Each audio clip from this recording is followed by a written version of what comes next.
To the July 20th council meeting. If you'd please stand, Councilman Chris Flores is going to lead us in the flag salute. Please place your right hand over your heart. Ready, begin. I pledge allegiance to the flag of the United States of America and to the republic for which it stands, one nation under God, indivisible, with liberty and justice for all. Thank you. Our first ceremony this evening is the Business of the Month Award. It's a pleasure to honor Chino businesses and give them the recognition that they deserve. A business is not just a job someone created to make a profit for themselves, but an investment in the community. Businesses large and small contribute to the well-being of a society by providing goods, services, and lifestyle amenities that make a city a home. Despite this year's challenges, we have seen our city's businesses continue to be supported by their customers. The citizens of Chino love their restaurants and have made a concerted effort to support them, even when modified service and outdoor seating were the only options. For the month of July, we would like to recognize Canatero's Italian Restaurant as our Business of the Month. I'd like to call up Julie, and Julie, will you bring your family up?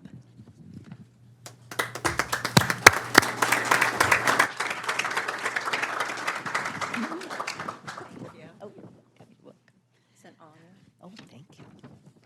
The Canatero's family have owned and operated businesses in Chino for over 30 years, beginning with a children's retail store and now an Italian fine dining establishment. The Canatero's love living and working in Chino. Since 2003, Canatero's has been a member of our Chino Valley Chamber of Commerce and participated in every year's Taste of Chino event.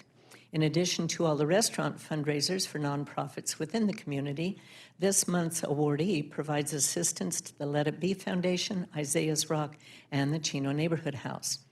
Because of the Canatero family's heart for the community, they make an effort to use Chino business to fulfill their ingredient and supply needs from local bakeries, Hottinger's Meats, and Sam's Club. Let us congratulate Canatero's for providing a great dining experience, for giving back to our city, and for being our July 2021 Business of the Month recipient. Now, Julie, I would like to give you our plaque. Thank you so much. And it says, congratulations to Canatero's, July 2021 Chino Business of the Month. The City of Chino thanks you for being a part of the Chino community. And it's presented this day, July 20th, from the City Council. Let's give her a hand. Thank you so much.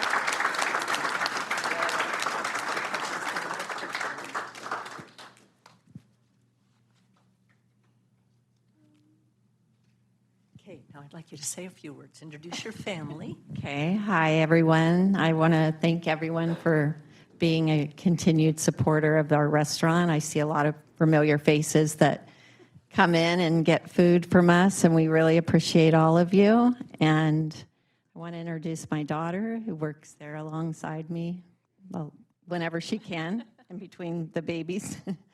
This is Madison, her little one, and Brooklyn. And I have an 11-year-old son as well. That wasn't able to make it. No, and my husband's a firefighter for the city of Chino. He's working today, so he's not here. Chris. Very good. Very good. Thank you, everyone. We appreciate you all. Thank you. We appreciate you. Congratulations. Thank you so much for being here this evening.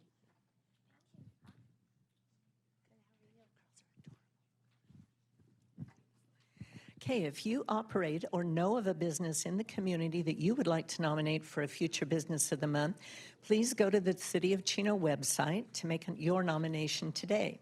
We appreciate all of our businesses and look forward to hearing from you. Okay, and I'm not sure if the next awardees are here or not. It's the Mayor's Home Beautification Award for July 2021, and it's Jason and Lauren Anker of 6802 Burke Court. Are you here? Oh, you are here. Terrific. Okay, there'll be a picture shown on the screen. And we have a picture of your house. She wants to see the picture. Thank you. You're welcome. And then we have a certificate to present to you. Thank you for the continued improvement and maintenance of your home, resulting in a substantial contribution to the overall appearance of the community. It's presented, well, it was going to be presented July 1st, but it's today. We have 2 pen and pencil sets for you. We have lots of goodies. We have 2 lapel pins. And now this is the best part. We have a coveted city award plaque for your yard. Uh-huh. Would you like to say a few words? Yeah, thank you. How do you get nominated? I was very shocked. I'm very happy I got this. I bought the house 7 years ago in 2014, and it was a mess, and I put a lot of sweat labor in it. So thank you. It's really appreciated. How you get nominated is a secret. Well, thank you. Well, I appreciate it. Thank you. You're welcome. Now, who does most of the work? We all do. You all do? We all do. Even the children? Oh, yeah. Yes, even the children. They No, sleep up. no free rides in my home. What do they make you do? What do you do? Sweep up the grass. You sweep up the grass? All right. What does your little sister do? She basically runs around right now. She runs around right now? Well, we pulled weeds all day. She pulls weeds? Yeah. Well, thank you so much. Thank Your home you. is just beautiful. Thank you. It's a great example. Yeah, Well, thank you. thank you, and thank you for being here this All right, evening. am I allowed to win multiple times? I don't know. We'll see. I'll try. My goodness. Keep it up. Yeah. Uh-huh. Oh, he's busy putting it on. Look up for the picture.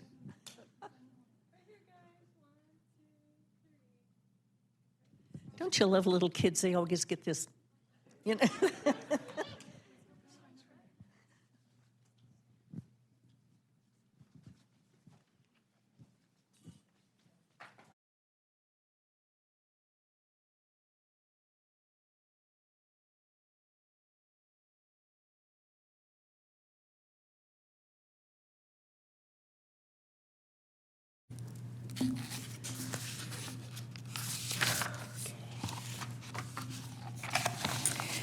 Okay, there's also an information report within our agenda. It's the Economic Development Report for June. I encourage you all to access that and read it.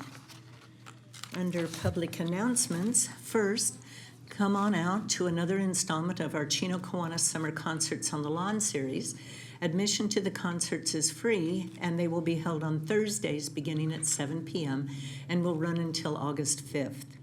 The July 22nd concert will be held at the City Hall lawn located at 13220 Central Avenue, and participants will be able to enjoy Bonfire, an AC/DC tribute band. For all questions, please visit the Chino Kiwanis website at www.chinokiwanis.com. Additionally, come on out for another installment on our Chino Summer Nights, Movies on the Lawn. The series is on, again, this Friday, July 23rd, from 6:30 p.m. to 10 p.m., once again at the City Hall lawn. For July 23rd, we will be showing the movie Tom and Jerry. For all questions, please call our Community Services Department at 909-334-3258. Also, please note that we will not have our Preserve office hours during the month of August. However, our office hours at the Preserve will continue on September 9th, 2021 at the Preserve Community Center from 5:30 to 7:30 p.m. to answer any questions or concerns you may have about our city. For all questions, please call 909-334-3304. And lastly, as you may recall from the July 6th, 2021 City Council meeting, the City of Chino is in the beginning stages of its redistricting process. Much of this process is guided by the California Assembly Bill 849, which stresses that the city must consider its neighborhoods and communities of interest. As explained by National Demographics Corporation at our last meeting, neighborhoods are those areas in our city defined by logical boundaries, for example, a major street. Communities of interest, on the other hand, take this conversation further, wanting to know the social, cultural, and economic bonds of a particular community in Chino. The City Council is scheduled to discuss this matter on Tuesday, September 7th. However, we need your input. If you have neighborhoods or communities of interest you would like us to discuss, please email them to districts@cityofchino.org or call 909-334-3338. While you can certainly bring these to our attention at the actual meeting, it will be helpful to get this information to the city early so that it can also be included in the next public hearing staff report. Now, we did have prior closed session prior to this meeting starting, and I do apologize that it caused us to start late, but I would like to call on our city attorney Galante to report out of closed session. Sir.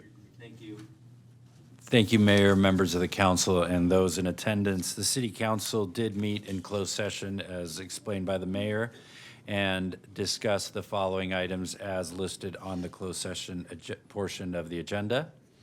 Item A, conference with legal counsel, one item of existing litigation under the heading Diane Hoffman v. County of San Bernardino, City of Chino, and additional parties. City Council received an update to the status of that litigation and no further reportable action was taken. Item B, conference with legal counsel, existing litigation, the matter of City of Chino versus California Department of Corrections and Rehabilitation and additional parties. City Council received an update to the status of that litigation and no further reportable action was taken. And finally, the City Council held a discussion on item C, conference with legal counsel, one item of anticipated litigation under the heading significant exposure to litigation. The City Council received an update and discussed the potential threat of litigation, and no further reportable action was taken. That concludes the report out of closed session. Okay, thank you very much. City Manager Ballantyne, do we have any changes or additions to the agenda? Mayor, I have no changes to the agenda. Okay, thank you very much. Next item on our agenda is public comments. This is the time and the place for the general public to address the council about items that are not elsewhere on the agenda. We do have one written request to speak, and that's from Mr. Mike Spradlin, who is the pastor at Valley Community Christian Church. He's going to lead us in an invocation. I would invite all of those who would like to participate to please stand. Thanks, council members, mayor, folks here. Will you join me in a word of prayer for our city? Heavenly Father, we are grateful to be in the city, to live here, to serve here, work here, play, and enjoy. Lord, I know right now probably on all of our minds is the threat of COVID looming its ugly head again. And so, God, we ask you to eradicate this. And Lord, that's been our prayer for a long time, and we've seen some amazing progress, and we know you care. But we're asking you to stop the spread of this disease. We ask you to help those that are afflicted with it and protect those of us in the community. Lord, that's the tough stuff. But Lord, there's so much on our hearts that is joyful and thankful. We have a great community. We've got great things going on. We're working on amazing things. Lord, I ask your help for the council and our city staff as they work on things like housing and the construction. And Lord, I know we're tired of construction going on, but the end result is going to be so good. And so, Lord, we thank you for that. Lord, I thank you for the parks and facilities that have been working on that and the great input from our community. What a great thing. So, Lord, we have a lot of reasons to be just joyful. And Lord, finally, I just want to say thank you for allowing me to be in a uniform tonight to represent the men and women of our police department.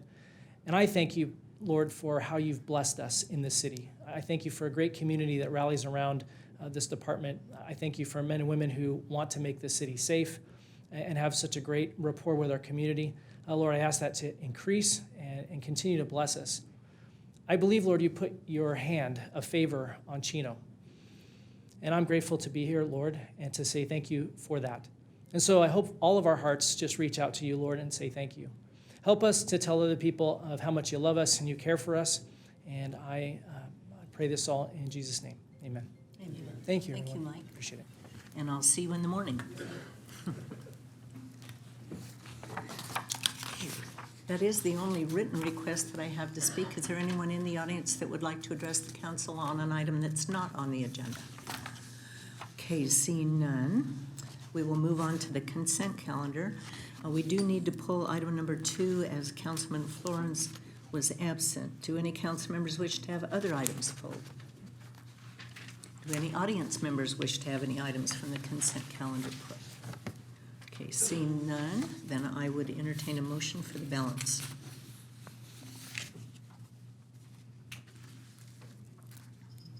Okay. My apologies, Mayor. The voting system is not cooperating with me tonight, at least not on this item. May we take a voice vote? Of course. Is there a motion? I'll make the motion. Okay, Mayor Pro Tem Lucio makes the motion, I'll make the second, Mayor. and Councilperson Comstock makes the second. Okay, Angela? Thank you. Mayor Pro Tem Lucio? Yes. Councilmember Comstock? Yes. Councilmember Flores? Yes. And Councilmember Pocock? Yes. Okay. Mayor Ulloa? Yes. Okay, the balance of the consent calendar passes unanimously. Now we need an action for the minutes, which is item number 2 and pulled due to Councilman Flores' absence. Oh, it's working. Okay, there's a motion from Mayor Pro Tem Lucio, second from Councilwoman Comstock. Please vote. No, you have to abstain. Okay, the item passes 4 yes with 1 abstention, that being Councilman Flores. Next on the agenda under public hearing is number 18, Landscape and Streetlight Maintenance District Assessment for fiscal year 2021-22. This item is to conduct the public hearing and adopt resolution number 2021-052, directing the city clerk to file a certified copy of the diagram and assessments with the county auditor, controller, recorder. I'd like to declare the public hearing open and ask for a staff report from our Public Works Services Manager, Mr. Dave McAbee. Good evening, Mayor and members of City Council. The city has formed 6 landscape and streetlight maintenance assessment districts under authority of the Landscaping and Lighting Act of 1972 of the California Streets and Highways Code. The districts are as follows: 75-1, 75-2, 76-1, 76-2, 83-2, and 2002-1. Each year, the City Council reviews these districts and holds a public hearing to set the assessment rates. Of the 6 districts, only District 2002-1 has a consumer price index escalator that allows the city to adjust the assessment rates. For fiscal year 2021-22, the CPI is 2.25%, which results in a slight revenue increase for District 2002-1. As listed in Exhibit 1 of the report, there are certain zones in the other 5 districts that have an increase of 5% or less because these zones have not been assessed their maximum allowable rates since they were annexed.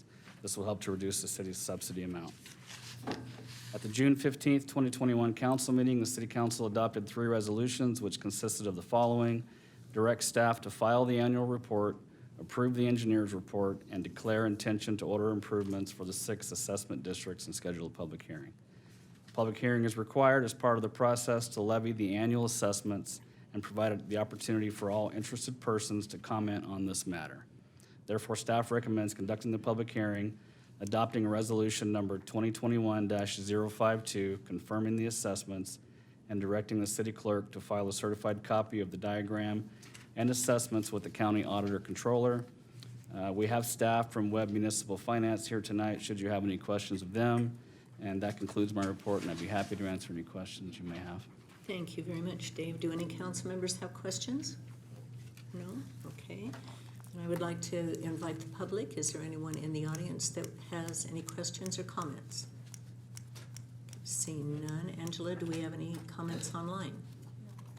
Okay, then I will close the public hearing. And if council has no further comments, I would entertain a motion and a second. Okay, there's a motion from Mayor Pro Tem Lucio, second from Councilman Flores.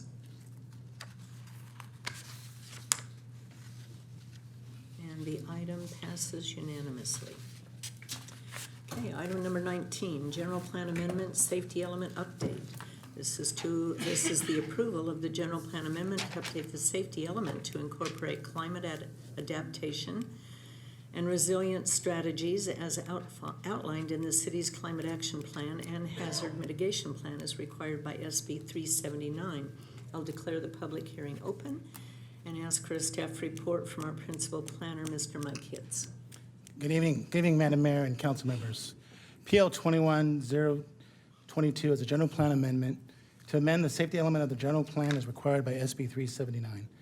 California law requires that each city adopt a general plan that is used as a policy document to help guide future actions and development in the city. The state also requires that the general plan at a minimum have 7 elements. One of these elements is the safety element. The cities of Chino's 2025 general plan went through a comprehensive update that was adopted in 2010. Chino's general plan has a total of 14 elements. The purpose of the safety element is to outline various risks within the city that could potentially endanger public health, safety, and welfare of the community. These risks include risks related to geological hazards, earthquakes, flooding, terrorism, and others. The safety element also functions as the intermediary between the general plan and the city's local hazards mitigation plan. In 2015, the state adopted SB 379, which required cities to update their safety elements to include climate adaptation and resiliency strategies that include a vulnerability assessment to identify risks to the city associated with climate change. This update to the safety element is required to take place prior to January 2022. The update is also required to adopt goals, objectives, policies, and actions based on the vulnerability assessment. To address SB 379, the city is implementing provisions outlined in the Local Hazards Mitigation Plan and the recently adopted Climate Action Plan known as the CAP. The CAP incorporated vulnerability risks that were outlined in the Local Hazards Mitigation Plan and did a more comprehensive analysis of climate change risk and drafted adaptation strategies. These adaptation strategies included risks associated with precipitation, flooding, wildfires, and how climate change will have an impact on temperatures and extreme heat. These adaptation strategies from the CAP have been incorporated into the safety element as a new goal, SAF 7, to reduce hazards caused by climate change impacts, and 2 new objectives related to extreme heat and flooding. The update also incorporated the Local Hazards Mitigation Plan and CAP by reference in the safety element. Both of these documents are available on the city's website for review. There are a few other minor changes to the safety element related to the current use of the Chino Notify system by the police department. On June 21st, the Planning Commission held a public hearing with a vote of 4-0, recommending that the City Council approve General Plan Amendment PL 21-2022 to adapt the city's safety element update. A notice for this project was printed in the Chino Champion on July 10th, 2021, meeting all noticing requirements. The project is exempt from the provisions of the California Environmental Quality Act, known as CEQA, per Section 15061B3 of the guidelines, since the proposed changes will incorporate existing regulations and policies into the general plan. With that, staff recommends the City Council adopt resolution number 2021-043, approving PL 21-022 General Plan Amendment based on the findings found in the resolution. That concludes staff report. Thank you very much, Mike. Any questions of staff on this item? No, then I would entertain, oh, no. Any members of the public would like to address the council on this item?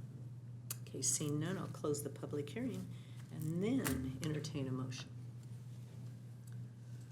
Motion from Council Member Comstock, second from Mayor Pro Tem Lucio. And the item passes unanimously. Under new business, item number 20, change order to the construction contract with James Mcminn Incorporated for additional services rendered for project SD 153 and contract amendment for geotech services. This item is to approve a change order to the construction contract with James Mcminn Incorporated for additional services. As noted, projected project SD 153 and the associated amendments and appropriations. Staff report this evening will be provided by Maria Frazier, our CIP Engineering Manager. Good evening, Madam Mayor, members of council, and audience. On June 12, 2020, council awarded a contract to Mcminn, Inc. of Riverside County in the amount of $2,699,055.39 for construction of the project SD 153, also called the three-system storm drain. During the construction, the storm drain of the storm project along Ross Avenue between Riverside Drive and Walnut Avenue between Ross and Magnolia, it was observed that the existing services were leaking. So staff in the field conferred with water staff, and it was determined that these needed requirement because of the state of deterioration they were in. They're pretty old water services. So since the three-system storm drain scope includes grind and overlay, it was very critical that we got the work done as soon as possible before paving occurred. Therefore, it was decided to ask the current contractor for a cost estimate to do the work. The work would entail replacing 75 water services. The cost estimate was received, reviewed, and negotiated by staff with the contractor. And the additional work also, in addition to the amount, it would also extend the construction time for about a month. Currently, with the schedule that we do have, we were scheduled to complete everything by the end of August, and this will basically delay it by about another month. Additionally, an adjustment to the construction management and inspection budget, including the soils testing, is required to cover the extended construction days. And staff is recommending an increase to the budget for the soils testing and construction management. The remaining council approved contingency will remain and will only be used strictly for storm drain, and this funding that we're asking for today is going to be strictly for water improvements. Therefore, staff recommendation, the council approves the staff report with the recommendations indicated. This concludes my report, and I'll be happy to answer any questions. Okay, thank you, Maria. Any questions on item number 20? Seeing none, I'll entertain a motion. Motion from Councilman Flores, second by Councilman Pocock. Item passes unanimously. We have a lot of construction contracts going on. Item number 21, updated master agreement with California Department of Caltrans for Pine Avenue Extension Project ST-061. This is to adopt resolution number 2021-054, approving an updated master agreement with California Department of Caltrans and approve Pine Avenue Extension Project ST-061 amendments, fees, and associated contractual documents. Once again, the staff report will be provided by Maria Frazier. The second item in front of you for your consideration tonight pertains to the Pine Avenue Whitening and Extension Project, and it has to do with several components. One of them is the contract amendment with Caltrans. Let me see if I can. So the Pine Avenue Road Whitening and Extension limits are from Euclid all the way to SR 71. The whitening portion of this project will occur between Euclid and El Prado, and a new alignment will be set from around El Prado all the way to meet SR 71. Recently, we were informed by Caltrans that, oops, I'm going backwards. All right. We were informed by Caltrans that our project end date was expiring at the end of July. So we prepared all the documentation to get an extension, and we were able to get the extension until March 2023. What this does, it is allow us to continue to get reimbursement from our grant funds. This, of course, trigger an amendment to the current agreement with Caltrans. That's what typically happens when something changes. It always triggers an amendment, and therefore a resolution, all of which are in your packets. So this project has been, it's progressed quite a bit from the last 3 years. I mean, it's progressed from 35% to about 90 to 95% as they currently sit. And during the course of design, of course, things are identified that, were not anticipated. This requires, obviously, design efforts by the design team as well as the environmental team. So there were some additional environmental compliant efforts. There was a scour analysis that showed that one of the lines from Chino Hills, it's within the scour line for the calculations that were done for the bridge. So we are looking to take a look at the scour in a more defined way within the alignment of the 10-inch sewer. And so that will require effort, not just for the design, for the scour analysis, but also for the design. Similarly, the Santa Ana Watershed Authority has a 27-inch brine line, which we thought it could be avoided with the structure of the bridge. They were kind of close to a couple of the piers in the abutment, and they felt that they would feel more comfortable realigning their line outside of the structure itself. In coordinations with the golf course, also, some design elements were discussed. And one of the major concerns that they had was, safety. They're seeing Pine Avenue as being wider, a higher speed, and they consider the golf course, the carts crossing from one side of the golf course to the other, and there was a safety concern. We met with them a couple of times, and the last time we met, we agreed that if we added some traffic control devices, then that would probably suffice and mitigate the safety concerns. In addition to that, we had some grading and retaining walls within the golf course and a realignment of one of the cart paths that we need to do. And this scope was not originally identified because we didn't know exactly how the design was going to turn out. So now we're able to define what those scopes are for additional efforts. So environmental compliance and permits. I mean, since the beginning, we of course knew that we're going to have to submit permits, and permits do have a cost. However, costs vary, so we weren't able to, at the time of this project was scoped, to anticipate what the cost would be. You typically don't know until you actually submit all the permit applications, which we just did about 2 or 3 months ago. So a summary of the costs prompted or triggered by the permits is also summarized in your staff report. The design team and then the environmental team worked together to refine the design of Pine Avenue more than what we originally have, just to make sure that we reduce disturbance and reduce the impacts to mitigation. As you know, with a project like this, there's mitigation that needs to be accomplished, and mitigation land is very expensive. So we had the design team relook at reducing those, and we were able to do so. There's some permits that require additional documentation, additional components that were not obviously scoped out because those have been recently developed by the various agencies that we're seeking permits from. So we needed to prepare additional documentation. During the environmental reviews, additional documents were requested of us by Caltrans to satisfy all our environmental requirements.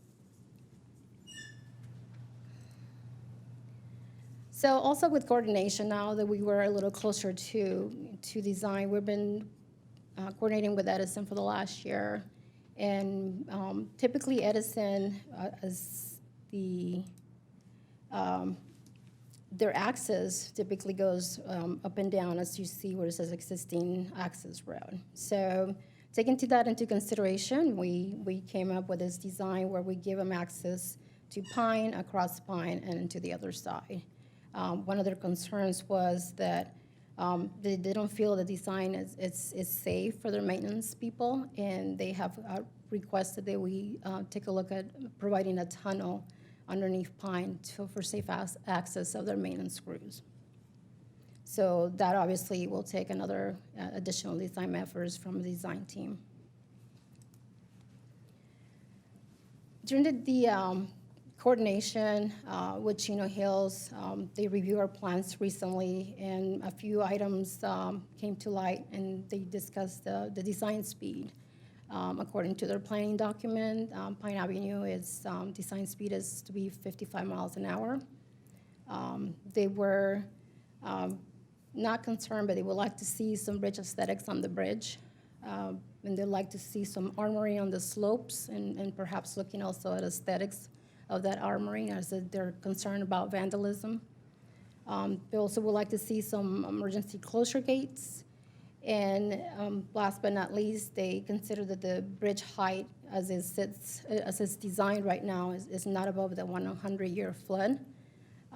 Our bridge design is based on basically the requirements placed upon us by the Army Corps of Engineers. So their requirement requires that we place the height above the 50-year inundation pool elevation, which is different than the 100-year storm, which is about 552. So they have asked us to take a look at raising the bridge to meet the 100-year flood, being above the 100-year flood. In addition to that, the 55-mile-hour design speed was also discussed. And as you can see here on the orange line or yellow line, depending upon how you see it on the screen, that's the profile that we currently have for Pine Avenue, and it's a 45-mile-an-hour speed. There was a lot of components that went into coming up with this profile because we had, a lot of constraints. One of the constraints was having the Edison towers and meeting the height requirement between the transmission lines and the road. Another constraint was the amount of fill that we needed to elevate Pine Avenue to meet the SR 71. The fill from the Army Corps of Engineers standpoint had to come from the basin because they did not want to influence the capacity of the basin by bringing fill from another source. So the design team worked really hard trying to find an area that we could borrow site, and they were able to do so. And this is what is reflected here. In addition to that, of course, the considerations taken to environmental, we want to make the less impact that we can do. This is a very sensitive habitat that is along this project. So this design profiles and plans were provided to the City of Chino Hills back in November 2019, but no comments were received at the time. But recent reviews have made us aware that they would like to see a 55-mile-an-hour, which is more consistent with their planning document. So they have asked us to do an analysis to see what the impacts are, of course, as fill environmentally, and also is going to depend on how high it would have to be and how it compares with the Edison transmission lines. So that also will be an additional effort, not outlined or part of the current scope of work. Maria, Yes. raising the height, increasing the speed by 10 miles an hour means you have to increase the height of the bridge by 16 feet? Yes, ma'am. Why? It has to do with the requirements for sight distance, and it's more of a design. And I can have where we have our design engineer here. He can probably get more into the details. But there is requirements that Caltrans poses upon design for from the highway manual, and there's certain criteria that needs to be met. One of them is sight distance was very much of a concern by them. And in order to mesh both, that's why we had to lower the speed to 45 miles an hour. So the 45 miles an hour was selected by us? It was selected by us, designed by us within the constraints and parameters that we have for the design, which is basically what I outlined before. The biggest ones are basically the additional fill, where to find the fill to balance the capacity of the El Prado Basin without affecting the volume. Maria, also another question. Chino Hills on the other side of Pine is at 55 miles an hour, and our current Pine Avenue is 45 miles an hour. Is there a justification as to why they want us to have it at 55 miles an hour? The only justification that we have right now, that's what appears in their document, and that's why they would like for us to explore what these the 55 mile an hour will have, what effect it will have in the rest of the project. Okay. Continue. I'll try not to bore you too badly. No, that's okay. It's interesting. I thought it was better than reading a staff report. That's weird. So what you have in front of you right now is basically our 95% complete, and the alignment and the components that we just talked about. Chino Hills would like to see a water line component for future safety. They would like to see, because it's in their section in their city, they would like to see maybe in the future fire hydrants. So they would like us to explore the possibility of having a water line. The slope armoring that I was talking about earlier is along this slope right here. The bridge across Chino Creek is in this area, and this is where they're looking for some bridge aesthetics. And the force main that we're gonna have to lower because of the scour depth is in this location in green. That just kind of gives you a summary. And this also shows the Borough site, which is kind of it's nearby and is within the basin. And this is the Borough site we had to use, and the Army Corps of Engineers allowed us to use to be able to balance the earthwork. Now, if we go to the 55 mile an hour, I notice it's going to require a lot more Yes. dirt. So will that come from this same borough site? Well, the plan is to take a look at a combination of retaining walls and grading so that we do not exceed the level of the footprint of disturbance. Because by doing that, we will basically null and void our environmental documents. So the idea to look at this 55 mile an hour is to do it so that we do not fall outside of the limits of disturbance that we currently show on our documents. Now, Maria, a question for you. I know you got your design team here. How much more money is it going to cost the city of Chino to increase this to 55 miles an hour as opposed to 45 miles an hour? Well, Amber and I have been discussing it, and I guess the amount that we're looking at is like 10 to 15 million. Yeah, Mayor and Council Member, a couple of things. The design speed and posted speed are two different things. So the posted speed would probably be 45, but we're talking about the design speed. And then the reason, Mayor, for that design speed to have that height of a fill and the bridge is because of the stopping sight distance. So as we drive faster, it takes longer for us to stop. And then so the curve, so that the way it's designed is somebody sitting in a car should be able to see something that's about 6 inches high at a stopping sight distance. So that means that if you're coming faster, you have to be able to see it and stop in time, and that creates that longer curve, and that allows for that person to stop or the car to stop. So that's causing us to increase that height to make sure we do that. At this point, we believe it's going to be between 10 to 15 million more expensive. One of we weren't able to find any documents why they picked 45 way back when, and asked the consultant to design based on that. But I believe several reasons, like Maria pointed out, the requirement of the fill, the cost was one issue.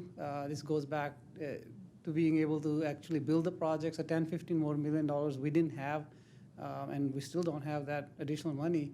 But what we're doing at this point is looking at the design and then coming up with the cost estimates. So there's like $120,000 cost that would be for doing that design effort, to look at the design speed, look at options that would be a portion of that bridge would be raised. Maybe we'll extend the bridge a little longer and then add retaining walls to the rest of it to see how we can accommodate a design speed of 55. We've asked Chino Hills to look at their ability to give us an exception. We did submit a letter to them, and they denied that exception.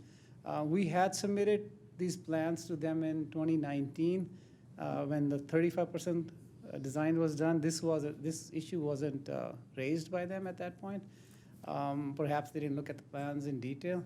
But recently, they've come back with a long list of items, and we're addressing that. It isn't uncommon on a project of this nature, complexity, to have these issues come up towards the end because everybody starts looking at it in detail. Because we're going to be building it, they're going to be maintaining it. So some of that is that. But we're working with their city manager and their public works director to try to resolve this issue. So what you see today is our effort to be able to address their concerns, not necessarily have to build this thing, but at least to be able to address them so they feel comfortable that we've looked at everything, we've done the environmental documents right, and the project that they're going to have and the bridge and the slopes that they will maintain would be properly built according to their specs and their needs. Okay, their request for a water line and the sewer force main, are they coming to the table with any money, or do they expect us to pay for that for them? We haven't gotten into those discussions yet because we needed these change orders to the consultant's contract to be able to address those items. What happens normally on a project like this is what's considered relocation and what's considered a betterment. So relocation would be if the line has to be relocated because of our project, then the cost is shared by us and them and the project. If it's a betterment, if they came in and they said, well, we have a 16-inch line, but really you should give us a 24-inch line, then that additional cost is a betterment and normally is paid by the utility owner. So if they came in and they said, well, there isn't a water line here, but can you add a water line? That's a betterment, right? yes. How about the sewer force main? There's nothing there now, right? The sewer force main is there, it's existing. But it needs to be lowered? It has to be lowered, not because of our project, it's because of us removing potentially the existing roadway that's there. If we remove that roadway, then what's remaining there is just the channel. And the channel is far deeper. So that would be our responsibility? Yes. But the water line would not? That is correct. Okay, I understand. Any other questions? Okay, thank you. Go ahead, Maria. So some of the other comments made by, as I said earlier, by Chino Hills during their review was, to look at aesthetics and to look at providing some simulations on colors and finishes, lighting and railing. We currently are providing lighting. I'm not really sure how much detail they have looked at the lighting that we do have right now, but I think we'll incorporate those when we give them the simulations. Also, the armoring, they're looking for us to armor the slope to protect it, and in addition to that, to look at some sort of aesthetics. I think that they believe that if we provide some aesthetics to the armoring, there will be less vandalism.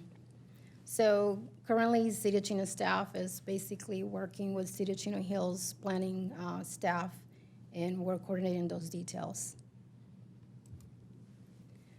And just to have an opportunity to summarize where we are with regards to the funds for this project. The original Safety Lou grant was for $6.8 million, and we have a remaining balance of about $3 million. And we are currently preparing and will be submitting on July 22nd an additional grant request for $1.4 million to cover the extra efforts for the design. And just to mention that these funds do expire in September of this year. But this is the request to extend it to 2024? No, that's a different. So this is the deal with these grants. They have different deadlines. So the deadline for the federal funds is this September. The deadline to be able to get reimbursed was in July 2021. Okay. So they're two separate lines. You think they will be the same, but they're not. So are you going to have this done by September? Have the design done by September, or the request by September? The request is going to go in on July 22nd, and then I'm already been working for the last 4 months with Caltrans staff to get this. What they call the PE over 10 funds extended and for 2 more years to make sure that it gives us a cushion should something happen and we're not able to complete the project in time. Okay.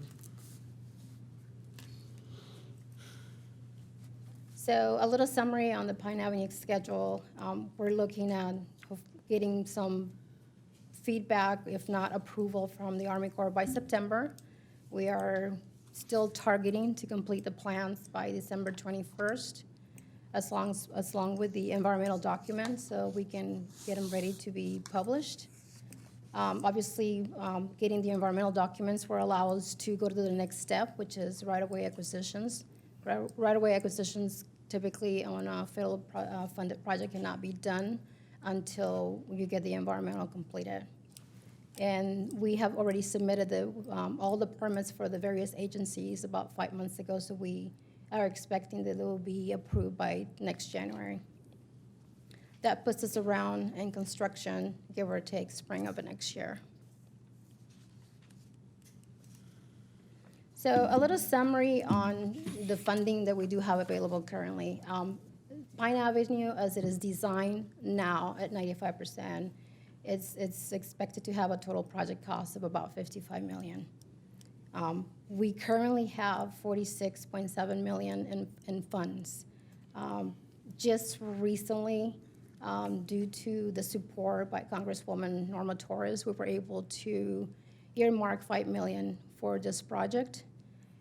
In addition to that, we prepared and submitted 2 weeks ago for a race grant for federal funds for construction, and we have requested $8.2 million. And in addition to that, there is a possibility of another $5 million that have been requested by Senator Padilla, who's also in support of this project, but we're pending the Senate Appropriations and Transportation Committee's findings or determinations. Maria, question for you. So the $55 million total projected cost, is that at the 45 mile per hour or is that at the 55 mile per hour? It's at 45 mile per hour. So it would be an additional possibly $15 million on top of that, so we're looking at $70 million? That is correct. What is our shortfall right now? So our shortfall is from 40, well, it all depends on, right now we're standing at like 10 million.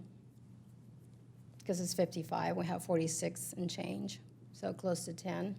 And that's why it's actually about, 8 million. That's the reason why we asked for $8 million from the race grant, just to be able to close the gap. And that was what we utilized as the basis for requesting $8.2 million.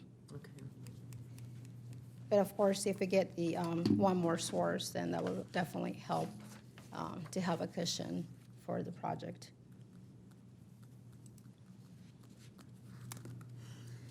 This concludes my presentation, and it is staff recommendation. The council approves the staff report with the recommendations indicated. This concludes my report, and I'll be happy to answer any other questions you may have. Thank you very much for the details. Are there any questions, Maria, or comments? Karen? I have a comment, Mayor. Thank you. Right now in the city of Chino, there's a lot of construction projects going on that have their own technical difficulties and challenges. But I just want to say thanks to everyone in the community for being patient while we work to improve our community. It's going to be extremely nice when it's done. But if you want to read a staff report, it has a lot of complexity about it, including different entities from the Army Corps of Engineers to the preservationists to all of the requests now from our neighboring agencies. And this is the time to do it because we're getting into the 11th hour where everybody's looking at it more closely, including the local golf course down at Prado. Because let's face it, when we do construct this road, that is going to get a lot busier and it's going to be a little bit more challenging for their patrons to cross there at Pine Avenue. So I just wanted to say thank you to staff for working so diligently on this, for what seems like endless entities that have to be consulted to bring this together. This is a very complex project that we've been working on for a long time, and it certainly hasn't gone overlooked by this council, the work that you're doing on it, so thank you. I'm looking forward to seeing the day we break construction on it. And we never thought we'd see it. Walt? Thank you. This is a huge project, $55 million. I'm concerned about the 45 mile per hour limit versus the 55, excuse me. And this is going to be a huge major artery going to the preserve and farther east. And I think it will be immediately impacted to 100% as soon as we open the gates. And if we, at that time find out that we should have gone to 55 miles an hour instead of 45 miles an hour, it's going to cost way more than $15 million, I'm sure, to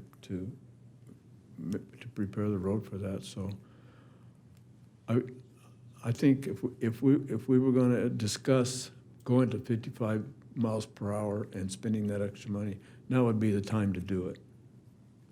Thank you. Thank you. Any other comments? Any comments from the audience? Okay, seeing none, now is the time. Mayor, if for- I may, just one more thing. Yes, Maria. I'd just like to remind everyone also that this project is also tied into the SR 71. And Caltrans has been working with us and has pledged to $1 million towards the design of the off-ramps and on-ramps. So I do, to address your concern, we're making every effort to make sure that when the project opens, that we're not impacting the whole interchange without making some improvements. So we are also concurrently working on that design with Caltrans' guidance and approval. My only other question that I have is, so right now we're standing at about $10 million that we need to have this fully funded. We're applying for an $8 million grant. If we do get that, then we're only about $2 million away.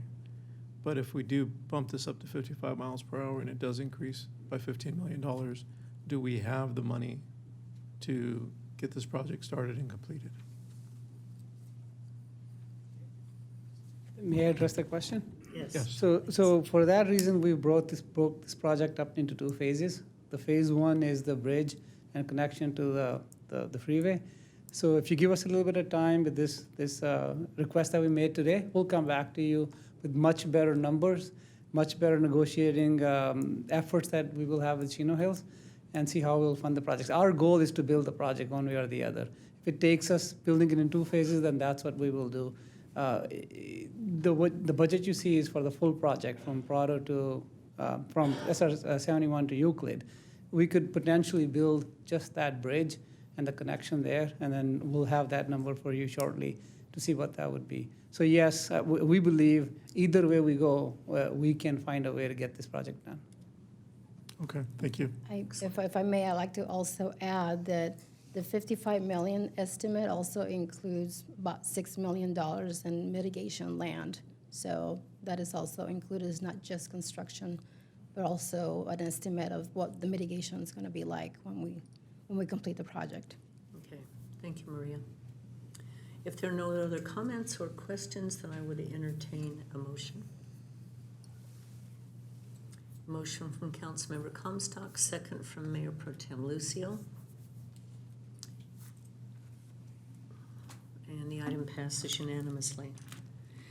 Item number 22, Housing Element Draft Review. This is to review and provide feedback on the city's Housing Element Consultant Status Update of the 2021-29 Housing Element Update Public Review Draft. Staff report will be provided by Nick Lagoria, our Director of Development Services, and a representative from Kimley Horn. Nick. Thank you, Mayor and council members. Good evening. As you know, we have been in the middle of our 6-cycle housing element update for some time. Tonight, we are presenting for council information the policy plan element. We spent a lot of time over the last several months working on the site's inventory portion of the element. So this portion is the policy plan, and it's currently out to review by the public for a 30-day period where we're taking comments, and we will then compile those comments and make revisions before the element is sent to the State Department of Housing and Community Development. So tonight with us is Molly Mendoza from Kimley Horn Associates. She has been working with Nick Chen, our primary consultant, on putting together the city's housing element. So she has a presentation for you. Thank you, Nick. Hi, good evening, Madam Mayor, council members. As Nick mentioned, I think you're used to Nick Chen. but you have me tonight. So we'll go over a quick update of the public review draft and the policy considerations within that. So our agenda tonight, we'll talk about community engagement efforts to date. I will walk everyone through the public review draft, specifically the site strategy, which I believe you are all very familiar with at this point, and the policies, and we'll walk through what that looks like. We'll move on to community review and feedback and the opportunities for the community to comment on the public review draft, and then we'll talk about next steps. So really quickly, community outreach efforts to date. So the city began this process a little over a year ago. We've hosted 2 community workshops so far. Within that time, we've done an online community survey, and we've hosted housing element update steering committee meetings monthly starting in 2021. And just recently, we released the public review draft. So July 9th, that was made available to the public. And that's on the city's housing element update webpage, which hosts the most recent information for the update process. So the recorded workshop presentations for both community workshop number 1 and number 2 are also available on the city's housing element update webpage. The community housing survey, this was launched last year, was available for 2 months and gathered a lot of feedback that was very helpful in directing the policies and programs that have been included in this public review draft. And then finally, the steering committee meetings. So the steering committee was developed to gather feedback and recommendation. They've been meeting nearly monthly since January, and that's been a large part of the public outreach process as well. So getting into our public review draft, within that draft, there is a demographic profile. There's also a profile that is an analysis of housing constraints and housing opportunities. And within that, there's the housing resources, and this is the site's identification process. Essentially what this is the city underwent the process to show that Chino can accommodate the RENA allocation for the years 2021 to 2029. And a part of that process is taking a look at vacancy of sites, underutilization, potential or propensity for redevelopment, focusing on ownership, and non-residential sites that are capable or have the potential for rezoning to accommodate residential. And then the city of Chino worked with council members to develop a kind of a follow-up strategy to this. So there was a lot more consideration put into these sites. I know that you all are very familiar with this process at this point.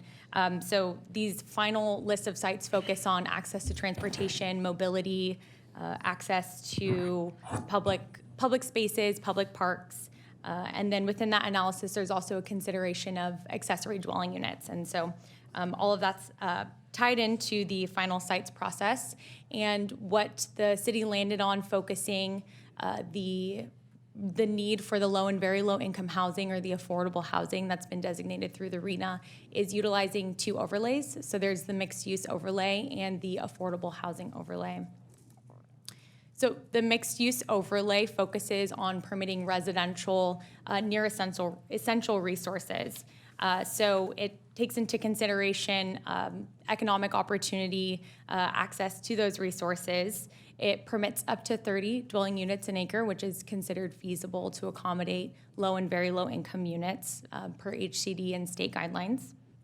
And we assumed a conservative unit yield, so we wanted to account for potential commercial retail business development within this overlay. So it's an assumption of 80% of potential units that can be developed or yield on parcels identified for this overlay. And then there's the affordable housing overlay. So this is to promote the development of affordable housing within the city of Chino. Something to note is this also would permit the 30 dwelling units an acre, which is considered feasible per HCD standards. And this overlay, will still permit existing uses. So getting into housing policies and action. So this is really what ties up the housing element. This is a very important part of the document update. And the policy actions within Chino's public review draft right now is a mix of policy considerations from both the 5th cycle, so the last housing element update, taking a look at what was successful and what the city, might continue into the 6th cycle, and then also considering new state laws and new regulations. There's been quite a few in the past few years, so those are all taken into consideration within this policy document. And then finally, there's a fair housing analysis as a part of the housing element update. This is per AB 686. There's been an increased focus on ensuring the equitable distribution of sites and then the combination with that equitable distribution with policies to promote that. So the city's housing goals stated within the public review draft are as follows. Housing goal 1 is the maintenance and improvement of the existing housing stock, so really focusing on preservation, adequate housing opportunities to meet the affordable needs in the community, including groups with special housing needs. So this could be persons with disabilities, large families, persons or households living multi-generationally, so taking into consideration those varying needs within the community. Housing goal 3 is the adequate housing sites identified to accommodate the city's RHNA or regional housing needs allocation. This is really a core requirement of the housing element, just making sure that the city can accommodate the RHNA that's been given. And then mitigation of governmental constraints to housing production and affordability. And then finally, that fair housing opportunity for all residents. So again, the focus on the equitable distribution of sites and then ensuring that fair housing is enforced throughout the community. So we'll walk through just a quick sample housing policy and just the structure of it. As you read through this, this is the framework that every policy will look like within the document. So the sample housing policy here is Program Action 3A. This is within the document. It's the adequate sites policy. It's focused on maintaining an inventory of land that can accommodate the RHNA. And the first portion of that policy will state the action or the objective of the policy. And then this is followed by the time frame. So this is ongoing throughout the 6th cycle. It identifies the responsible agencies, so who will be implementing this policy. And then finally, the funding source for this policy. And then just really quickly, some sample city programs that are within the document. So there's housing for special needs, residents with physical and developmental disabilities. So again, that focus on reasonable accommodation procedures, ADA compliance, ensuring housing opportunity for people with varying needs. There's the establishing affordable and mixed-use overlays. So this one is just a one-time policy. It's an action item. The city has 3 years to implement this program to accommodate that RHNA. So it's kind of like a one and done. You check it off your list. There's the promote, monitor, and report development of accessory dwelling units. So as the city has identified ADUs to accommodate a portion of this RHNA, it is required that these are monitored and reported through the annual progress reports. There's an evaluation, permit processing procedures, so just ensuring that the city continues to process these in a timely manner. And then finally, the affirmatively furthering fair housing. Again, just to reiterate the importance of fair housing within this document. It's an analysis throughout the document, and then just stating it as a program and a policy that the city will continue to enforce those fair housing regulations and ensure equitable access regardless of protected class. So moving to community review and feedback. So again, the document did go live online on July 9th, and the city set up this housing element update public review draft form, which is available through the city's webpage. Community members, stakeholders, residents can download the document. It's a long read, so you can download it in sections. You don't have to download everything at once. Community members can take a look at what they're most interested in, go to this webpage and submit their feedback and their comments. And the public review draft is considered open for comment for 30 days. That really just gives the city time to collect that feedback, analyze it, and incorporate it before moving towards that HCD first review submittal. And then there's one more way that you can provide comments, or that the community can provide comments, and this is just through emailing staff. So sometimes people will provide other or additional resources or data points maybe for consideration. So there's a variety of ways that the community can participate in this. And then just something to reiterate as we talk about community engagement. The city is planning to post on social media about the public review draft to ensure that we're really getting the word out. There's going to be a notice in the upcoming newsletter, as well as, I believe, an ad in the Chino Champion. And then finally, it's going to be included in the Chamber of Commerce e-blast. So I think tonight, especially what we're looking for is maybe some additional ways that we can really get the word out and let the community know that this is an opportunity for them to comment on this draft and give us their input and their feedback on what's been developed with that initial feedback that we've received so far. And so moving on to next steps, again, release the public review draft. We've hosted a community workshop 1 last week. And then, we're sitting here tonight doing our city council just kind of update study session or workshop. And we had one with the planning commission as well last night. So now we're in a period of review and gathering that public feedback and doing our analysis and incorporating maybe some changes or updates that will need to go into the document before we move to the HCD submittal. Following that HCD submittal, we'll work with HCD to, get a compliant housing element and a compliant document, and then that moves us into the local adoption phase of the housing element. And so with that concludes the presentation, and we are open for comments or questions. I believe it ends August 13th. I don't want to speak incorrectly, but it's initiated July 9th. But as I mentioned before, so that's the formal 30-day review period, but the document will essentially remain a public working document through that HCD review. So the public can continue to comment, but that initial 30 days is our first round of incorporating those comments before it goes to HCD. Okay, so we've used our website and we've used the newspaper.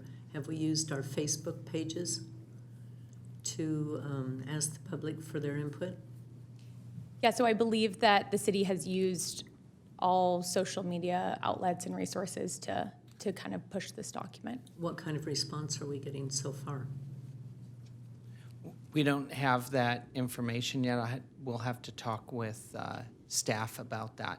So, but it's just very new. So we're still working on how to continue to push that information out. Well, we're already 11 days into the 30-day period, so it seems like a little bit late to try to figure out how to get the word out. No, the word is out. It's just we don't know what kind of feedback we're getting yet. I haven't talked with the admin staff about that yet. Any council comments or recommendations? Walt? A question. Thank you for that report. If you go back to page 15,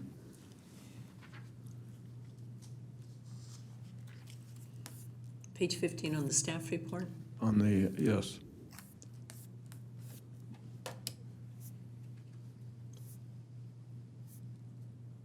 It says the city will maintain an inventory of vacant and underutilized sites and provide an inventory to interested developers. How can we do that when we don't own the land?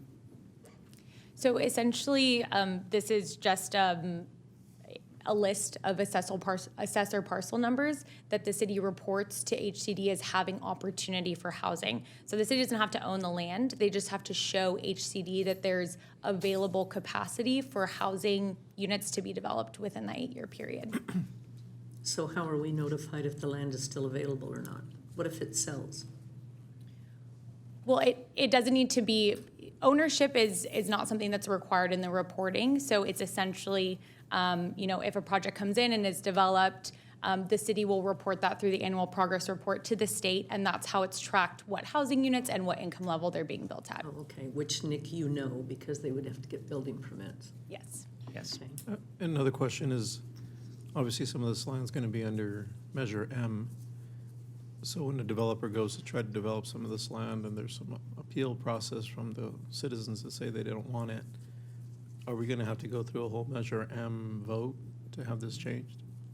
So, yes, as part of the implementation of the housing element, what we will be asking when we bring the final housing element to the city council for approval, staff will also be requesting the council to initiate an election per the terms of Measure M to be able to change the general plan and zoning for all the sites in the site's inventory that would allow for the mixed use and the affordable housing overlays to be placed upon them. We're required by the state to have the zoning and general plan in place within 3 years of adoption of the housing element. Now, this is just going to be a blanket for the whole city, so people aren't going to be able to say, well, I'm okay with the changing in this area, but I don't like the changing in this area. So it's going to be blanket. It's going to be a vote throughout the city. If it gets passed, then it's available for every area that's been zoned in this map, correct? If that is the way the council chooses to structure the election, yes. Okay, so the council can decide to split it up, is that what you're saying? There are options that way. The council could decide to split it into 4 areas or 5 areas, put 4 or 5 questions on the ballot. The costs may be more associated with that because there's multiple questions instead of 1 question. But that's something that the council would need to determine as we adopt the housing element and then move into the implementation phase. Now, if for some reason we do break it up in different areas, is it still going to be people citywide voting on all the areas or just the specific areas that they live in? If I may, it would be citywide, so it's not based on any districts. The ballot on a Measure M issue is citywide. Okay. One of the cautions that staff would have in potentially breaking it up is because the sites, as we have as a whole, will make the housing element compliant. If a certain number of sites were dropped because they would not to be approved, then the city may not be meeting its obligations under the RENA, and so then our housing element would not be compliant. And so we have a cushion in the amount of sites that have been designated, but part of that cushion has to do with vacant sites. And the city right now is right at the threshold of that we need for vacant sites.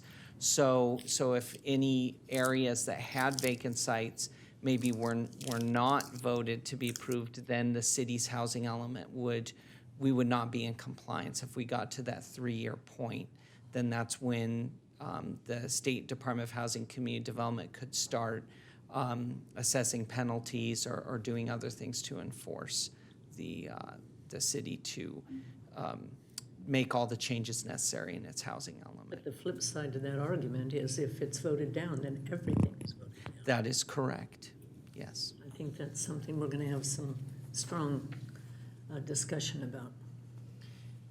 So Nick, correct me if I'm wrong, one of the things we discussed in this process is this isn't permanently changing the zoning, that's part of the public education, right? This is an overlay to allow for it, correct? I mean, That is correct, because yes. I think that's very, very important to state to the public because this is gonna, there's a lot of people, I think, sitting on this council who, during, processes of housing and discussions, in speaking and asking for the public support to hold this position, there's a lot of opposition, as you know, to some of these housing requirements from the state.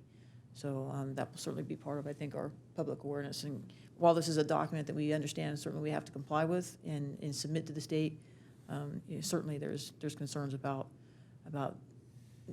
these urbanized housing methods in more rural areas. Yeah. And that's why in the sites inventory, we do have a buffer, because that would allow somebody that said, I want to take advantage of the overlay, they could do that, and that would be in support of the housing element. But likewise, if there was another property owner that said, no, I want to build whatever the underlying zoning is, whether that's commercial or industrial or something like that, we can weather the storm, so to speak. We can stand to have several of those property owners not utilize the overlay and still have enough sites designated to keep our housing element compliant over the 8-year cycle. So there's a balancing act in terms of the buffer that we have, and we don't want to be too aggressive and designate too many sites, but also we need to be realistic that some property owners are not going to want to develop as residential. And so in order to keep our housing element compliance, we need to make that allowance. And if we put this to a measure and vote, are we looking at next election in November? It would be the June primary of 2022, if the council authorized the Measure M election in December. And Nick, can you remind me of how the policy implementation by the council occurs? Should somebody elect to adopt the overlay and submit a plan, right? Let's just say that were to happen. How does the policy making come into play for what would have to be built, what percentage of the development would have to be built at either low or very, very low affordability? So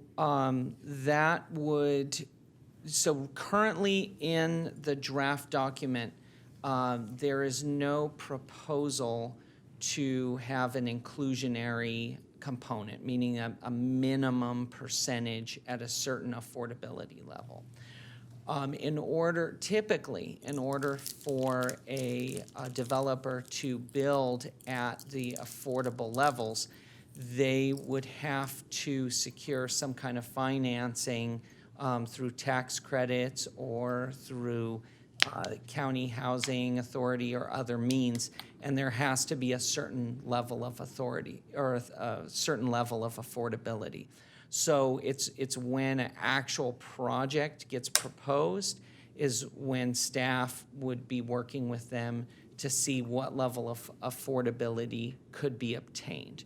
But at this point, the city's not determining a minimum level of affordability. However, the council definitely has that option of adding language to the policy plan that says it could be as light as explore the implementation of of inclusionary ordinance, or it could be as strong as require all properties that develop with the affordable overlay to have a minimum affordability level of, and fill in the blank, and we would put in whatever it would be, 10% very low, 10% low, or certain percent moderate, or however the council wanted to structure that.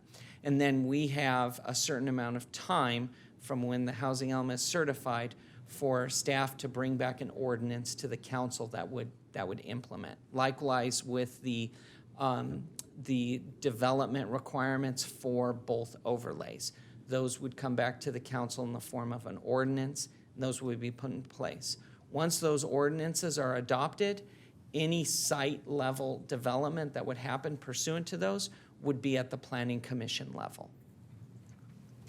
It seems if you didn't have that kind of restriction, that the affordability wouldn't be built. I agree, Mayor. So if There's we that don't, potential. if we don't, I mean, you're guessing at the numbers right now, saying that we have kind of some wiggle room in that.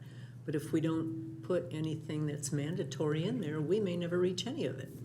Well, if I may chime in, what your obligation is as a city council is to simply provide for the opportunity, thank you, for developers to build these number of units that have been allocated to your jurisdiction. So how do you do that? By having zones that allow that particular density and would likely, as was referenced, would likely lead to the development of more affordable units. So the denser the zoning, the more likely that a developer could make a housing units pencil out for affordable development. But even though you have provided for all of these opportunities, if developers simply just don't take advantage of it for whatever reason, whether it's the economy or they just find that certain areas are not desirable for these higher density units, doesn't mean that you haven't complied with your obligation. Your obligation is simply to provide a land use document, the general plan, housing element of the general plan that allows for all of this development, and you're doing this through an overlay zone. Okay, Now, what could happen? You say that, but at the same time, then you come back and say, but if it doesn't happen, Right. then we could be fined. You could be fined if for the next, well, you're not fined if HCD approves your housing element. If HCD approves it and it has all of the components of providing for the certain kind of zoning that yields high density, enough to provide for all of your RENA numbers, which is what, 69, yes, almost 7,000. Yeah, the astronomical number that they've handed down. As long as your revised housing element of the general plan provides for that, then HCD should stamp it as approved, and you won't get fined. Now, on the next cycle, if for some reason you haven't been able to produce those units, that's when you're going to potentially face a challenge. But once your housing element is certified, you can't really face fines and sanctions. Well, it's interesting because back in the last housing unit, we were forced to zone 30 per acre. And it has not been built because the developers say they can't, not only can they not build affordable units, they can't afford to build it, period. So increasing the density does not necessarily mean we're going to get low-income housing. And they've taken away, obviously, the state has eliminated redevelopment and your funding to provide for that. Well, they're taking the money that was redevelopment and now they're giving bonuses for getting inoculations and prizes to go to Disneyland and stuff. I mean, and yet cramming this housing element down our throats. Well, I'm sorry, but I'm angry about it. It isn't fair. Right. So maybe that's a good segue to give you an update on the legal action against HCD. But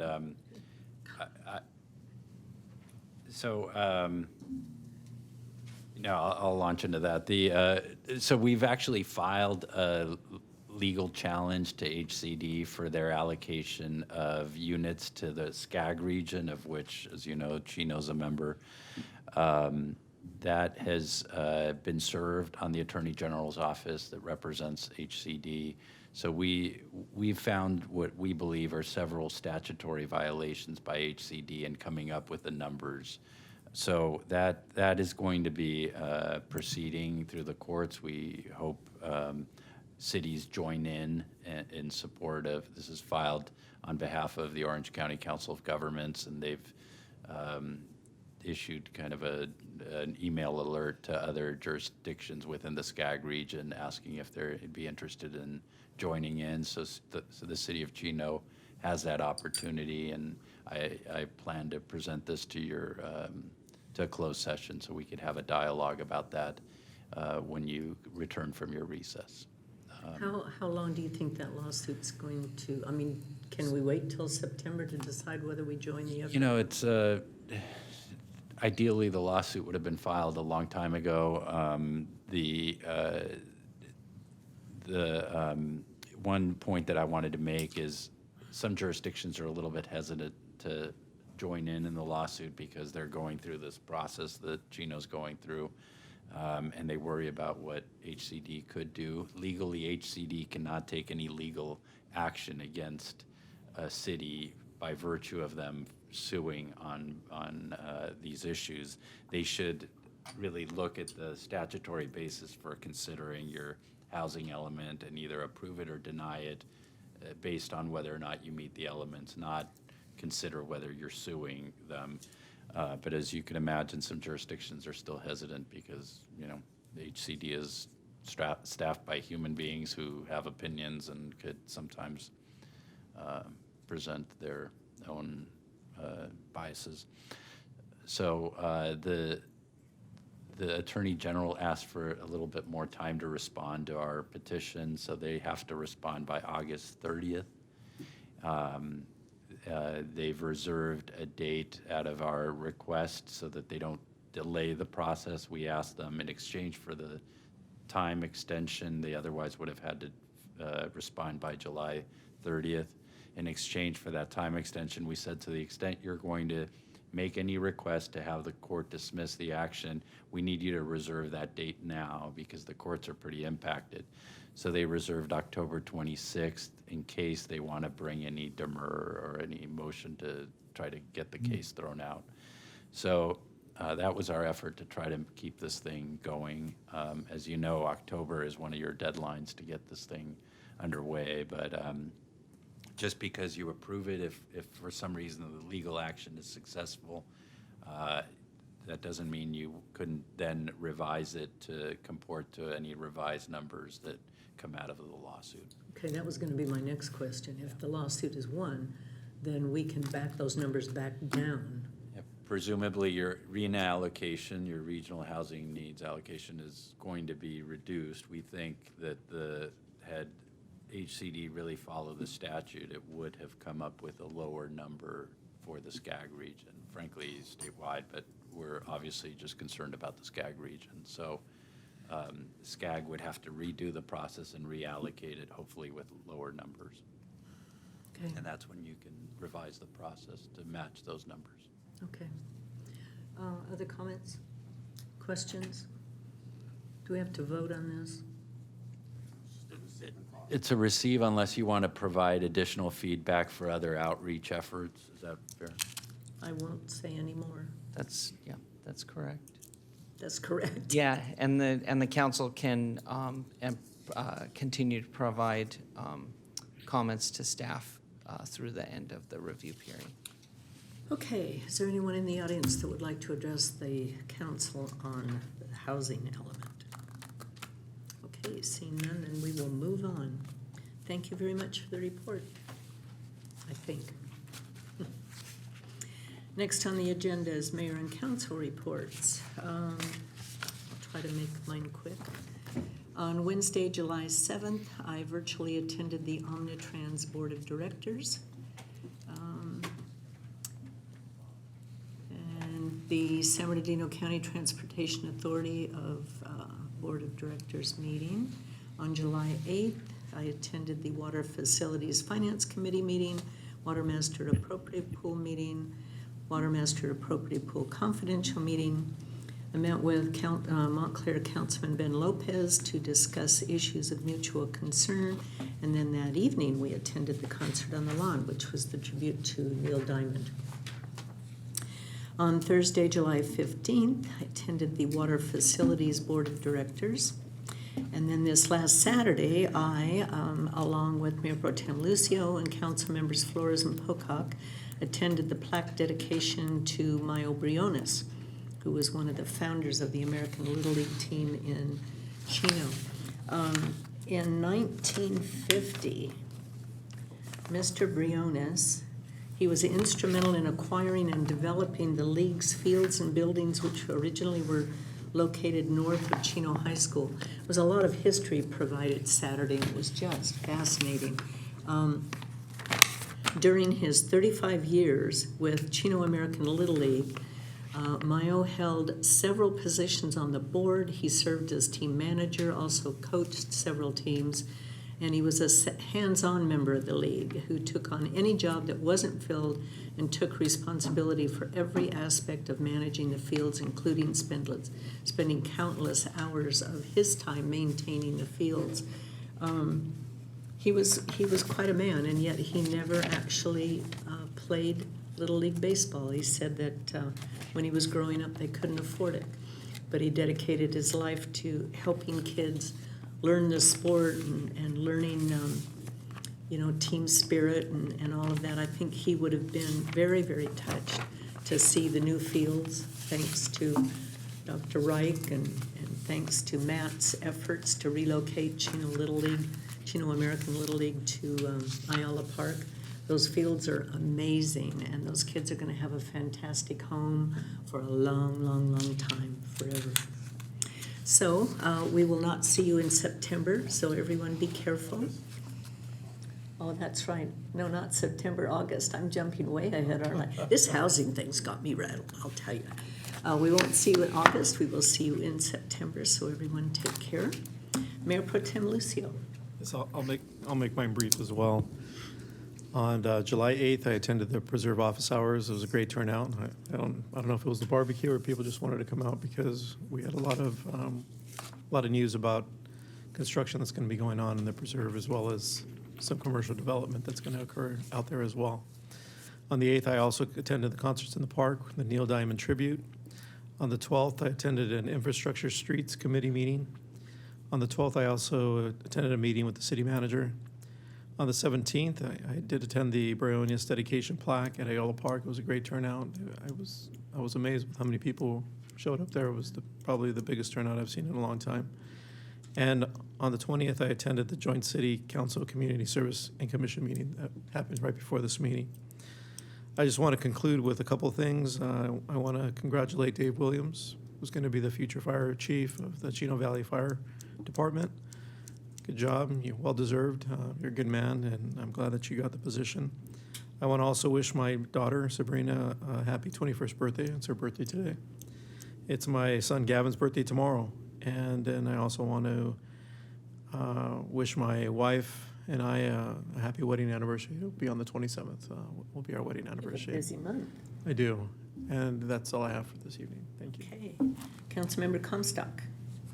Thank you, Mayor. I'll try and make mine short as well. On July 7th, I also attended the welcoming and swearing-in ceremony for the new employees and the recent promotees at the police department. That's always a great day. And Chief, you always do a great job. So nice day for the PD. Boy, there was a lot of new employees over there. So keep up the good work. On July 8th, I attended the office hours along with some other members of the council at the community center down at the Preserve. Thanks to the Police Association the Chino Police Officers Association for providing the barbecue down there. It was welcomed by the residents. We had a good turnout, as we've already mentioned here earlier. After that, I also stopped into the concerts here and saw the Neil Diamond cover band with my family. That was very nice to see the public back in attendance for that event. On July 9th, I participated with my Sir Optimus Club in serving the barbecue dinner at the Chino Fairgrounds in support for the livestock auction for our local students. It was nice to see the kids down there with their cattle and sheep and different things for the fairgrounds. That was a nice evening down there. On July 12th, I attended an infrastructure meeting here at City Hall with Mayor Pro Tem Lucio and Director of Public Works and the city manager. On that same date, I met with a local business owner by the name of Mr. Brocky to discuss and offer the support of the city and our staff for a business application he's working on here at the City of Chino. On July 14th, I attended a meeting with the Finance Department and Rob's team to thank them for their hard work during the pandemic in order to operate our city and to further explain to operate the city during the pandemic and to further explain my platform and my vision for the city as we move forward as a team with the council and our staff. I virtually viewed the July 15th Chino Valley Unified School District Board meeting. What I thought was interesting there, Mayor, was a representative from Omnitrans was talking about the free student bus fare program that operates, I want to say, from August 1st now until February 6th. It's a pilot program that they're trying out for 6 months. Thought it was very nice for them to offer that free fare for students. And then I think after the 6-month period, they thought it was successful. They're going to try and apply for a grant for it. So Problem is they don't have any routes in Chino. Oh, geez. Not for the students there? Oh, that's too bad. Oh, well. Another public meeting, another issue at the school district that came up is they're dealing with their trustee voting maps.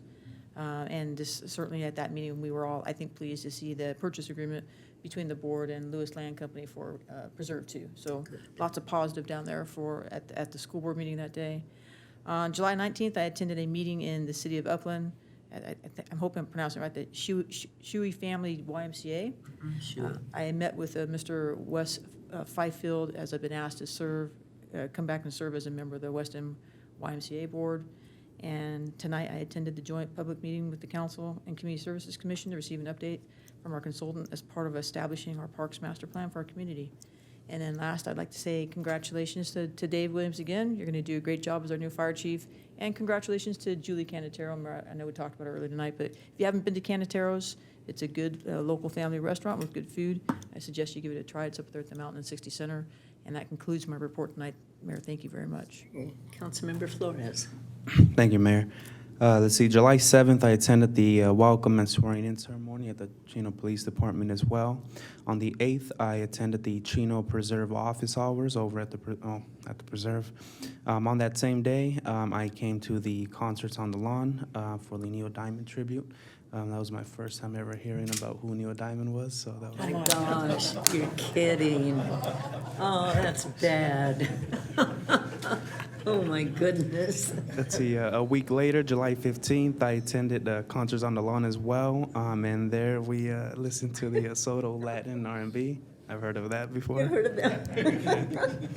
I attended on the 16th of July, the Chino Summer Night here at the lawn, and I seen Lion King with some family members and a lot of community residents as well. Now, you knew Lion King, right? I knew Lion King, I did, yeah.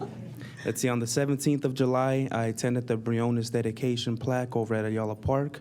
That same day, I attended the Chino Derby, and just right before this meeting, I attended the Joint City Council Community Services Commission meeting. And that concludes my report, Mayor. I'm going to let you borrow a CD for Neil Diamond. Please do. That's cool. He doesn't have a CD player, Mayor. You don't have a CD player? No, but I'll make it work. I'll loan you a CD player. Oh my gosh, Chris. You just loan your Sony Walkman. Yeah. Councilman Pocock. On the 7th, I attended the police swearing-in ceremony. Chief Simmons did a great job. On the 8th, I'm the only council member that did not attend the concert. And you're a Colonian. Yeah. On the 9th, I attended the 4-H auction and Junior Fair down at the fairgrounds. That was very well attended. 15th, I attended the Kiwanis concert. And 17th, the Armando Briones plaque dedication, which was very well attended. And that's a beautiful park down there. On the 19th, Chamber of Commerce board meeting virtually.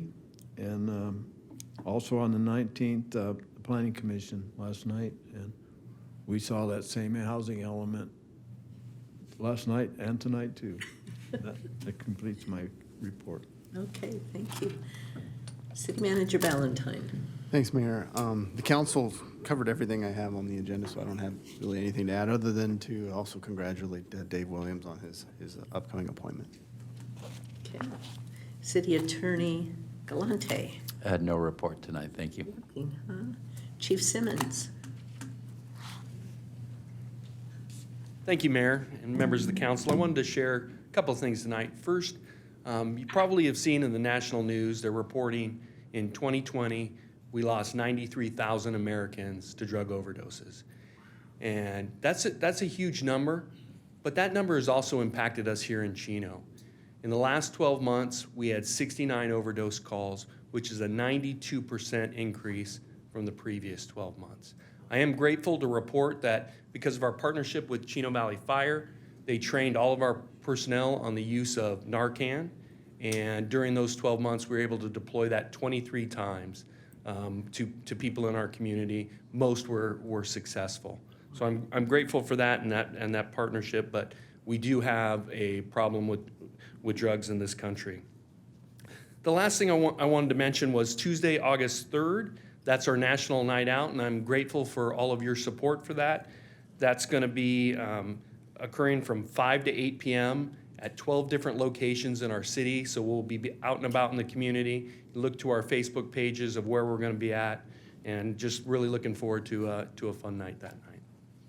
That's all I have, thank you. Oh, and I too want to congratulate Dave Williams.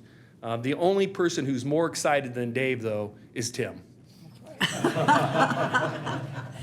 Okay, for the first time, I get to say Chief Williams.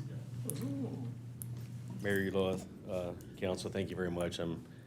As I reflect on my career, and I'm not to the end, but I'm just super humbled to be in this position and have this opportunity, and specifically to serve here. The first fire station I ever walked into as a kid was right across the street. So it took me a long way to get back all the way back here, but I'm here and I'm super humbled. And you have my commitment that I will serve you in this community the way that it needs to be served. So With that, I have a few things to mention, but thank you to all the thank yous. Thank you for the chief, and we look forward to the partnership continuing and actually getting better across the city. So for that, thank you. See here, Chino Valley personnel continue to serve the mutual master aid system. We do have one engine company and several individuals out on specialty incidents up at the Dixie Fire in Butte County. I mentioned that just to mention that we are participating in the statewide system. However, that doesn't reduce any services locally. We backfill behind that and make sure that we maintain the level of service that's expected locally. But we do have personnel out. Personnel completed a significant amount of training over at the new FedEx facility to make ourselves aware of that building and any kind of challenge that may be found there if we have an incident there. So all of our personnel have been through that training, which is a good thing for us. Our EMS nurse was a guest lecturer up at a national dispatch conference. I know you've probably heard the word ECNS, and there's a lot of buzz around that right now. Stay tuned. We hope there's a PSA coming soon across the county about what that program is. And the idea is that it's really intended to be a concierge level of service. And we're having some challenges like a lot of programs do when you start those out, but we believe it to be the right thing. We believe it's going to be better. So stay tuned and just know that we're out there in the national circuit talking about it and trying to make sure that we do it the right way here at home. Our current ambulance provider, they're experiencing some staffing challenges. So I bring that up because on occasion you may see a Chino Valley, it's called a utility vehicle. It looks a lot like an ambulance, but you may see it driving around town. So if you get questions, just know that that is Chino Valley's mode of transportation. What we don't want to do if our local provider is having staffing challenges, we don't want to minimize our opportunity to provide, the service that we expect. So if you see that, that's what it is, and we'll keep utilizing that as the partnership with AMR allows and as it's required. Recruitment. If any of you have friends, family, neighbors that want to be in the fire service, our doors are open right now. Recruitment process for this go-round closes on August 1st, and it's both a combination of lateral. So if you have friends that are in the fire service that recognize that this is the best fire department to work at, which it is, tell them to come on over. Or you have new folks that are trying to get into the business that, in our case, they need to be paramedics, but if they have that certification, our doors open, at least for this process, till the 1st, and I think we have about 6 openings currently, or will within that process. So know that. And we also look forward to the National Night Out. We will be out there in force, our staff, and we'll have a big presence from our command staff, and so we'll be out there supporting the community and hopefully running into them and finding the good places to eat and commune with the local community. So with that, that's all I have for tonight. And again, thank you very much. Well, congratulations, Dave. Thank you. And we're so glad that you're in that position. Thank you. It's going to be fantastic for us all. Okay, and with that, we will adjourn to our regular meeting, which will now be held on Tuesday, September 2nd at 7 o'clock, with closed session at 6 if necessary. Have a good evening.